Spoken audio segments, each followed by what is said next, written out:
En fait, je suis le premier astronaute africain, puisque je suis né au Cameroun, en Afrique, donc, et je suis le premier astronaute du continent africain. Et autrement, je suis le premier de rien. J'étais premier en classe comme tout le monde. Voilà, j'ai essayé d'être premier partout, comme tous ceux qui veulent atteindre un objectif, mais je suis le premier de rien du tout. Vous savez, dans l'espace, aujourd'hui, je ne sais pas combien de gens étaient dans l'espace, de toute façon, c'est un peu sans intérêt aujourd'hui, mais à cette époque, lorsque nous étions à l'entraînement avec Jean-Loup en Union soviétique, il y avait seulement quelques dizaines de gens qui avaient été dans l'espace.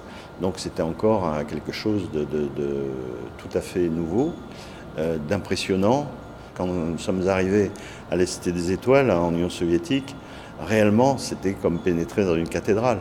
On croisait des gens qui, pour nous, étaient des mythes, comme Alexei Leonov, le premier pilote de l'espace, et puis beaucoup d'autres qui avaient déjà volé et qui faisaient partie, pour nous, de quelque chose d'un petit peu inaccessible.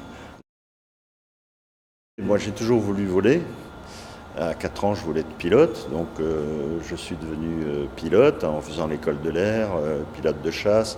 Après, j'ai passé un concours pour devenir pilote d'essai. Et lorsque j'étais pilote d'essai au centre d'essai en vol à Brétigny-sur-Orge, le CNES a lancé un appel à candidature pour participer au premier vol franco-soviétique qui venait d'être décidé entre donc l'URSS et la France. Et donc je me suis lancé dans ce qui était un peu une aventure, il faut bien le dire, parce que quand vous avez un grand nombre de candidats, vous ne pensez pas forcément que vous serez retenu à la fin et que vous arriveriez au bout.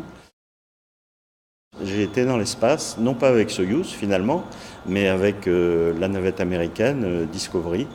J'avais préparé un premier vol sur Challenger, la navette Challenger, avec un premier équipage américain. Ce vol devait avoir lieu en mars 85. Et puis, il y a eu beaucoup de problèmes techniques sur Challenger, sur tout le système de lancement. Et donc, le vol a été purement, simplement supprimé. Et quand elle a décollé, d'ailleurs, quelques mois plus tard, elle a explosé. C'est l'accident de Challenger en janvier 86. Donc, finalement, c'était bien de ne pas voler à bord. C'était beaucoup de chance. Et donc, j'ai préparé un autre vol avec un autre équipage américain pour voler cette fois-ci sur Discovery. Et c'est ce vol donc, que j'ai eu le privilège de réaliser en 1985, au mois de juin. Les Américains se préparaient à envoyer du Coca-Cola dans l'espace. Et il me paraissait complètement absurde que le Coca aille dans l'espace avant que le vin, qui représente notre humanité finalement, n'y aille. Et donc je me suis battu pour ça avec beaucoup de gens, bien sûr.